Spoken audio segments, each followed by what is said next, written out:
اللہ اللہ اللہ۔ نئے بیانات کے لیے ضرور سبسکرائب کرے راہ ہدایت بیان چینل۔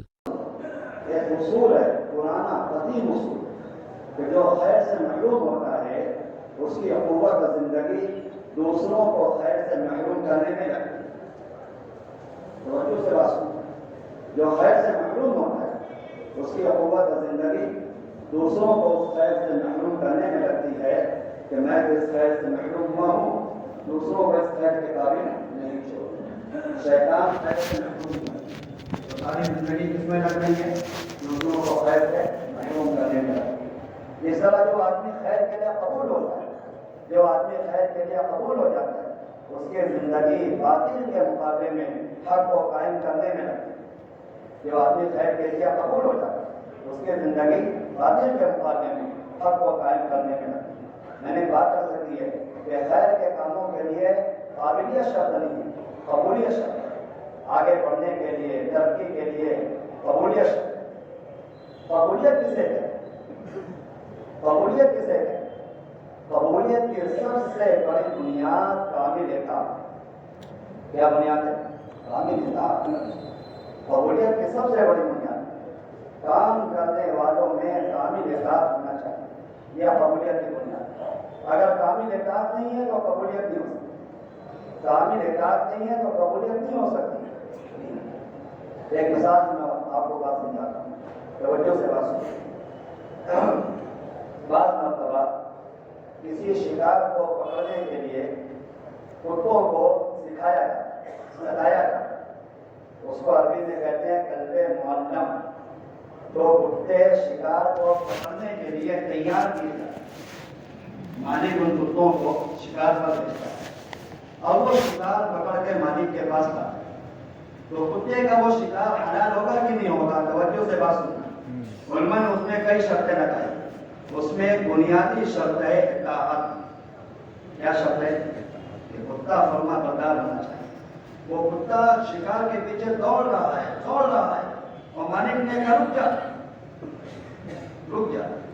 اگر وہ کتا واپس آ جاتا ہے اور شکار کے آگے نہیں دوڑتا ہے تو یہ اطاعت ہے، اس کتے کا پکڑا ہوا شکار حلال ہے۔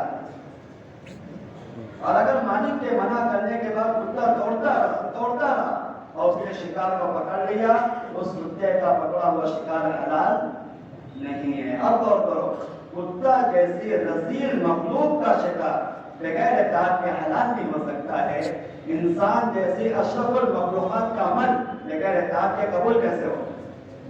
کچھ غور کرو ہماری بات پر، غور کرو، کسی نتیجے پر پہنچو۔ کتا جیسی رذیل مخلوق، اس کا شکار بغیر اطاعت کے حلال نہیں ہو سکتا۔ انسان اشرف المخلوقات ہے، اس کا عمل بغیر اطاعت کے قبول کیسے؟ اطاعت کسے کہتے ہیں؟ اطاعت اسے نہیں کہتے ہیں کہ جو ہماری سمجھ میں آئے، جو ہمارے حالات کے مطابق ہو، جو ہمارے مزاج کے مطابق ہو، اس کو کر لیا جائے، اور جو اپنے سمجھ کے خلاف، اپنے حالات کے خلاف، اپنے ماحول کے خلاف، اپنے مزاج کے خلاف اس کو چھوڑ دیا جائے، اس کو اطاعت نہیں کہتے۔ یہ تو نفسانیت ہے۔ یہ کیا ہے؟ نفسانیت ہے۔ توجہ سے بات سننا۔ اطاعت کہتے ہیں کہ جو کہا جائے وہ کیا جائے، چاہے حالات کے خلاف ہو، چاہے جذبات کے خلاف ہو، چاہے ماحول کے خلاف ہو، چاہے اپنی سمجھ کے خلاف ہو۔ اس لیے آپ قرآن میں دیکھنا، سمینا واطعنا ساتھ دیکھیں، سمینا واطعنا، سنا اور مانا، سنا اور مانا، یعنی سمینا و فہمنا، ہم سنیں گے، سمجھیں گے، پھر مانیں گے، ہم سنیں گے، مشورہ کریں گے، پھر مانیں گے، ہم سنیں گے، اپنے تجربات میں پرکھیں گے، پھر مانیں گے۔ کیونکہ قرآن میں ایسا ہے، کیا ہے قرآن میں؟ سمینا واطعنا، سنو اور مانو، سنو اور مانو، یہ ہے بات، جو کہا جائے وہ۔ کیونکہ میرے دوستوں بزرگوں، یہ بات حق ہے، توجہ سے بات سننا۔ آپ حضرات قابل قدر ہو، یہ باتیں بطور امانت میں آپ تک پہنچا ہوں۔ یہ بات حق ہے کہ اللہ تبارک و تعالیٰ موت تک ہر مسلمان کا اور ہر داعی کا اطاعت میں امتحان لیتے رہیں گے۔ کب تک لیں گے؟ ہر مسلمان کا اور ہر داعی اطاعت میں امتحان لیتے رہیں۔ ایسے احکام اللہ تبارک تعالیٰ کی جانب سے ہیں، اور کام میں قرآن و حدیث کی روشنی میں ایسی ایسی ہدایات دی جائے گی جو اپنے جذبات کے خلاف ہوگی، ماحول کے خلاف ہوگی، حالات کے خلاف ہوگی، مزاج کے خلاف ہوگی۔ اللہ تعالیٰ یہ دیکھنا چاہتے ہیں کہ یہ اطاعت کرتے ہیں کہ نہیں کرتے۔ آپ سن لو، توجہ سے بات سننا، بہت ڈر کے کہہ رہا ہوں، اللہ ہم سب کی حفاظت کرنا۔ اگر ایک امر میں بھی معصیت ہو گئی، کتنے امر میں؟ 100% میں ایک امر میں بھی معصیت ہو گئی تو جہاں تھے وہاں نہیں رہیں گے، بالکل پیچھے پھینک دیے جائیں۔ ایسا نہیں کہ بھئی ایک امر معصیت ہے اس کو چھوڑ دو اور باقی قبول کرو، ایسا نہیں۔ ایک امر میں معصیت ہو گئی تو بالکل پیچھے پھینک دیے جائیں۔ شیطان نے اللہ کا ایک امر چھوڑا کہ وہ عبادت بھی کرتا تھا، ذکر بھی کرتا تھا، نماز بھی پڑھتا تھا، ایک امر چھوڑا، کیا؟ آدم علیہ السلام کو سجدہ نہیں کیا۔ اس امر کے چھوڑنے سے اس جگہ باقی نہیں رہا بلکہ ہمیشہ کے لیے مردود ہو گیا۔ یہ سمجھنے کی بات ہے۔ ایک امر میں معصیت ہو گئی تو ایسا نہیں کہ وہ ایک پکڑ کی بات ہے اور باقی ساری چیزیں قبول ہو جائے گی، بلکہ ہمیشہ کے لیے دربار سے نکالنے کا سبب بن جائے گا۔ ایک بات میں نے عرض کی ہے، اللہ تبارک تعالیٰ کی جانب سے اطاعت کا امتحان ہوگا۔ ایک امتحان ہوگا، یہ دیکھنا چاہیں گے اللہ پر کہ اطاعت میں کامل ہے کہ ایک امتحان ہوگا اللہ تبارک تعالیٰ کا اطاعت میں کہ ان سب کے بعد ایک ہے کہ نہیں۔ یہ نہیں کہ کوئی کچھ کہہ رہا ہے، کوئی کچھ کہہ رہا ہے، کوئی کچھ کہہ رہا ہے۔ اللہ تعالیٰ کام کرنے والوں کی وحدت کلمہ جانچیں گے، ان سب کی بات ایک ہے کہ نہیں۔ حدیبیہ کے لیے تشریف لے جا رہے ہیں صاحب، حدیبیہ کے لیے تشریف لے جا رہے ہیں صاحب، مشرکین نے روک دیا۔ اللہ تبارک تعالیٰ کی جانب سے وحی نازل ہو گئی، نبی کریم صلی اللہ علیہ وسلم واپس چلنا ہے۔ اب سب کا امتحان ہوگا، سب کے بول ایک ہے، لوگ اپنے جذبات کے پیچھے تو نہیں چلتے کہ ہدایت کے پیچھے چلتے۔ حضرت عمر کو بات سمجھ میں نہیں انشاءاللہ نہیں ہوگا۔ کس صحابی کے پاس جا رہے ہیں، سب کی بات ہے کہ بھائی حکم تو اللہ اس کے نبی کا ہے، حکم کس کا چلے گا؟ ہم کو واپس، ہم کو واپس، ہم کو واپس۔ اللہ امتحان لیں گے، کام کرنے والوں میں وحدت کلمہ ہے کہ نہیں، سب کے بول ایک ہے کہ نہیں۔ کوئی کچھ کہہ رہا ہے، کوئی کچھ کہہ رہا ہے، کوئی کچھ چلا رہا ہے، کوئی کچھ چلا رہا ہے، یہ نہیں ہے۔ اطاعت میں یہ ہے کہ اطاعت میں کامل ہو، سب کے پیرو بول رہے ہونا چاہیے۔ حضرات صحابہ کا مثال ایک بات ان کے درمیان میں چلی، اللہ اکبر، اور اگر کسی وجہ سے اختلاف ہو گیا، کسی وجہ سے اختلاف ہو گیا تو اتنا ڈر پیدا ہوتا تھا۔ حضرت عمر میں اختلاف ہو گیا، حضرت عمر نے اختلاف کیا ذرا سی کہ ہم کیوں واپس جائیں، ہم حق پر رہے ہیں، اللہ کے نبی حق پر رہے ہیں، ہمارا حق ہے، ہم کیوں واپس جائیں، ذرا سے اختلاف پیدا ہو گیا۔ پھر قرآن شریف کی آیتیں نازل ہوئی، حضرت عمر اتنا ڈر گئے، اپنی سواری سارے مجمع سے لے کے الگ ہو گئے کہ میں نے اللہ اس کے نبی کی بات نہیں مانی ہے، میرے اوپر آنے والا عذاب میرے ساتھیوں میں نازل نہ۔ اب تم آپ فرمائے اللہ تعالیٰ، آپ اختلاف کر کے لوگ لیڈر بنتے ہیں، صحابہ اختلاف کر کے ڈر جاتے ہیں۔ میں سچی عرض کروں گا، جتنا اختلاف اور توڑ پیدا ہو رہا ہے اس کی سب سے بڑی وجہ کیا ہے؟ اختلاف کر کے لوگ کیا بن گئے؟ لیڈر، اور صحابہ اختلاف کر کے ڈر جاتے۔ اپنے سوال بالکل الگ لے گئے کہ میں نے الگ بات چلائی ہے، اللہ اس کے نبی کی بات برا کے چھوڑنے کی، واپس جانے کی، اور میں عمرے پر مصیب تھا، میں نے الگ بات چلائی ہے۔ اللہ کے نبی پہ وحی نازل ہو کر اتنا گھبرا گئے کہ اپنی سواری ایک کنارے لے گئے کہ جو عذاب مجھ پر نازل ہو وہ میرے ساتھیوں پہ نازل نہیں ہونا چاہیے۔ میں نے ایک بات عرض کی کہ اطاعت میں کامل ہو۔ دوسری بات قبولیت میں ہے، ایسے کریں جیسے کرنے کے لیے کہا ہے۔ یہ نہیں کہ بھائی کرنا تو ہے وہ لیکن اپنی منمانی سے کریں، اپنی مرضی سے کریں، یہ نہیں۔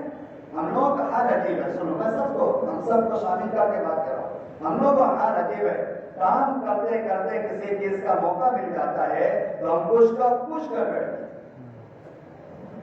کسی کام کا موقع ملتا تو کچھ کر بیٹھتے ہیں، حالانکہ مواقع جو ملتی ہیں اللہ تبارک تعالیٰ کی جانب سے وہ اطاعت کا امتحان کے لیے ملتی ہیں۔ اللہ پاک یہ دیکھنا چاہتے ہیں کہ مواقع دیکھ کر ہدایت چھوڑتے ہیں یا ہدایت پہ عمل کر کے مواقع چھوڑتے ہیں۔ دعوت و نبوت ہے، دعوت والی محنت ہے، موقع چھوڑ کر ہدایت کرانا ہے۔ کرکٹ نہیں ہے کہ ملا موقع تو لگا، کرکٹ نہیں ہے کہ میرا موقع تو لگا، ایسا نہیں ہے۔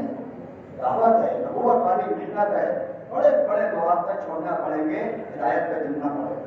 حضرات صحابہ کا مثال تھا ابو سفیان رضی اللہ عنہ، اللہ کے نبی نے بھیجا، ابو ذیفہ کو بھیجا، مشرکین کا لشکر اس کی خبر لانے کے لیے ابو سفیان سامنے بیٹھے ہوئے، اتنا بہترین موقع، درکش تیر نکالا، کمان پہ لگا دیا، اور اگر قتل کر دیتے تو کوئی منع نہیں کرتا، شاباشی سمجھتے، بہت اچھا کام کیا، بہت بڑا کام کیا، مشرک کو قتل کر دیا، شاباشی کر دیتے، لیکن موقع چھوڑ دیا کہ مجھے یہ کرنے کے لیے نہیں کہا، مجھے یہ کرنے کے لیے نہیں کہا، موقع چھوڑ دیا، ہدایت پہ عمل کیا۔ علماء نے دو بڑی بات کی، سنو آپ حضرات متوجہ استعارہ کر رہا ہوں، جو مواقع چھوڑ دیتے ہیں، ہدایت پہ عمل کرتے ہیں، بڑی بڑی خیر سے نوازے جاتے ہیں۔ ابو سفیان کی ہدایت کس کے حصے میں آ گئی؟ ابو حذیفہ کے حصے میں آ گئی۔ ان کے لڑکے معاویہ کی ہدایت کس کے حصے میں آ گئی؟ ابو حذیفہ کے حصے میں آ گئی۔ اور حضرت معاویہ رضی اللہ عنہ کے ذریعے اسلامی مملکت اتنی پھیلتی چلی گئی، آپ کے زمانے میں 1000 تو جامع مسجد قائم ہو گئی، 4000 مسجدیں آباد ہو گئی، یہ سب خیر کس کے حصے میں آئے؟ ابو حذیفہ کے حصے میں۔ کیوں؟ موقع چھوڑا ہے، ہدایت کرا۔ ہم لوگوں کا حال عجیب ہے، سنو میں آپ سے عرض کرتا ہوں، ہمارا حال کیسا ہے معلوم ہے کہ جب کوئی موقع ہمیں دکھائی دیتا ہے نا، جب کوئی موقع ہمیں دکھائی دیتا ہے تو ہم لوگ ہیلا کرتے ہیں۔ کیا کرتے ہیں؟ ہیلا، بائی پاس، یہ ہے نا ایسے کرو، کیا کرو؟ بائی پاس، ہیلا کرنے کی یہ ہے نا ایسے کرو۔ علماء نے لکھا ہے دین میں ہیلا کرنا سب سے زیادہ سخت اور جلدی عذاب لانے کا سبب ہے۔ کیا ہیلا کرنا؟ دین میں، کام میں ہیلا کرنا، ٹھیک ہے بات صحیح ہے اپنی جگہ، لیکن ایسے کر دو، کیا بولتے ہیں اس کو؟ بائی پاس، ایسے کر دو، یہ سب سے زیادہ سخت اور جلدی عذاب لانے کا سبب ہے۔ اور اگر آپ حضرات مجھے دل سے میں عرض کروں، سب سے گھٹیا دین ان لوگوں کو ہوتا ہے جو دین میں ہیلا، کیا کرتے بولو؟ ایسے کر لو، ایسے کر لو، ایسے کر لو، آپ تو اپنے بڑوں کی چلا رہے ہیں، ایسے کر لو، یہ سب سے گھٹیا دین ہوتا ہے۔ اور میں آپ سے ایک بات عرض کروں، میں جو ہیلا کرتے ہیں نا، جو ہیلا کرتے ہیں وہ محنت اور مشقت کرتے چلے جائیں گے، لیکن وہی رہیں گے جہاں پہلے تھے، ترقی نہیں ہوگی۔ آپ نے دیکھا ہوگا کہ جو معذور ہوتے ہیں نا، معذور، ان کی ورزش کے لیے سائیکل بنائی جاتی ہے، وہ سائیکل پہ بیٹھتے ہیں اور خوب زور سے سائیکل چلاتے ہیں، آگے میڈل ہوتا ہے، اور دکھتا بھی ہے کہ آپ کتنا کلومیٹر چل چکے ہیں، 10 کلومیٹر چل چکے ہیں، 15 کلومیٹر چل چکے ہیں، اور جب مطلب کہ معلوم پڑے گا جب کھانے کے بعد بھی نہیں بولنا ہوتا ہے کہ نہیں ایسا؟ آپ کو بالکل بدی مثال دے رہا ہوں، ہیلا کرنے والوں کا حال یہ ہوگا، لگے گا بہت کام کر رہے ہیں، بہت کام کر رہے ہیں، لیکن جب موت آئے کے پتہ چلے گا جہاں سے میں آپ کو ایک بہت اچھی مثال دیتا ہوں، حضرت جی کی مثال، حضرت کا بہت مثال، بہت مزیدار مثال سننا۔ حضرت جی کہنے لگے ایک مرتبہ ہم لوگ کاندھلا سے، کاندھلا اور سہارنپور جا رہے ہیں، تو مین راستہ اس کا ٹریفک جام تھا، تو ڈرائیور نے کہا کہ حضرت یہ بائی پاس کیا ہے، یہاں سے چلو بائی پاس۔ حضرت نے کہا نہیں بھائی سیدھا سادہ راستہ ہے، مین ہائی وے، یہاں سے چلو۔ ارے حضرت بہت دیر لگے گی، انہوں نے کہا ٹریفک کھلے گا تب نکلیں گے، بائی پاس سے نکلو یہاں سے۔ تو ڈرائیور نہیں مانگا، اس نے گاڑی چلا۔ کہاں سے چلے تھے؟ کاندھلا سے۔ کہاں جانا تھا؟ سہارنپور۔ راستے میں ٹریفک میں گئے تو کون سا راستہ اختیار کیا؟ بائی پاس، یہاں سے چلو۔ کہتے ہیں 2 گھنٹہ ڈرائیور گاڑی چلاتا ہوا، گاڑی چلتی رہے، گاڑی چلتی رہے 2 گھنٹہ۔ جب 2 گھنٹے کے بعد گاڑی رکی تو معلوم ہوا کہ کاندھلا کے بس اسٹیشن پہ کھڑے ہیں۔ کاندھلا کے بس اسٹیشن پہ کھڑے 2 گھنٹے کے بعد۔ اچھی طرح سمجھ لینا، ہیلا کرنے والے آگے نہیں بڑھتے ہیں، محنت خوب دکھے گا، بہت کام کر رہے ہیں، بہت توڑ پھاڑ کر رہے ہیں، لیکن نتیجہ کیا ہے؟ جہاں تھے وہی رہے۔ میں نے بات ہم کو سمجھنے کے لیے کام کرنے والا ہر ساتھی اپنے آپ کے کام میں شامل ہوتا ہے، اور اسی بات ہے وہ ایسے کرے جیسا کرنے کے لیے علماء نے لکھا ہے جو مواقع کو چھوڑ کر ہدایت کا عمل کرتے ہیں وہ بڑی بڑی خیر سے نوازے جاتے ہیں۔ اور اگلی بات سنو، جو مواقع کو چھوڑ کر ہدایت پہ عمل کرتے ہیں وہ غیبی نصرتوں کا مشاہدہ کرتے ہیں۔ ابو حذیفہ نے موقع چھوڑ دیا، ہدایت پہ عمل کیا. جیسے باہر نکلے 20 سواروں کو دیکھا امامہ باندھے ہوئے ہیں, اپنے سردار سے سلام عرض کر دینا اور کہہ دینا اللہ نے ان کا کام کر دیا ہے, اب یہ کبھی اڑ کر نہیں آئیں گے, اب تم ان پر چڑھو. موقع چھوڑا, ہدایت پہ عمل کیا, اللہ تعالیٰ نے کبھی نصرت کا مشاہدہ کرا دیا. یہ رات پہ کامل اترے اور اس طرح کرے جس طرح کرنے کے لیے کہا گیا. آخری بات بتا رہا ہوں, اطاعت میں کمال ہوتا کیوں نہیں؟ اطاعت میں کمال ہوتا کیوں نہیں؟ ساتھی یہ سمجھتے ہیں جب ان کو کام کرنے کی ہدایت دی جاتی ہے تو اس کو اپنے لیے سختی سمجھتے ہیں. کیا سمجھتے ہیں؟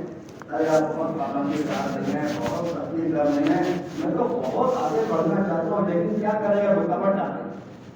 تو لوگ سختی اور پابندی کو اپنے لیے رکاوٹ سمجھتے ہیں, حالانکہ سختی اور پابندی ترقی کے لیے ہوتی ہے. مولانا یوسف صاحب نے بہت گہری مثال دی ہے, پتنگ اڑانے والا. پتنگ اڑایا, پتنگ اڑانے والا جہاں دیکھتا ہے کہ پتنگ کاٹے میں جا رہی ہے اور بجلی کے تار میں جا رہی ہے اور پانی میں جا رہی ہے, تو کیا کرے وہ؟ کیا کرے گا؟ پتنگ کو بہت برا لگتا ہے, مجھے اڑنے نہیں دے رہے ہیں, مجھے اڑنے نہیں دے رہے ہیں, ذرا تو مجھے چھوڑے نا, پھر لوگوں میں کتنا اڑتی ہوں. بولو حالانکہ بتاؤ اس کی ترقی کس نے بولو؟ سختی اور پابندی. وہ کھینچے گا مزید اڑانے کے, وہ کھینچ رہا ہے حفاظت کے لیے, فتنوں سے بچاؤ کے لیے. اور اگر پتنگ یہ سوچے کہ مجھے ابھی چھوڑ دے, ایسی ترقی کروں گی, تو آپ بتاؤ جو پتنگ لڑ جاتی ہے کیا حالت ہے بولو؟ خود دیر تو دیکھیے بے گا ہے, کہیں پانی میں, کہیں کانٹوں میں, کہیں آگ میں.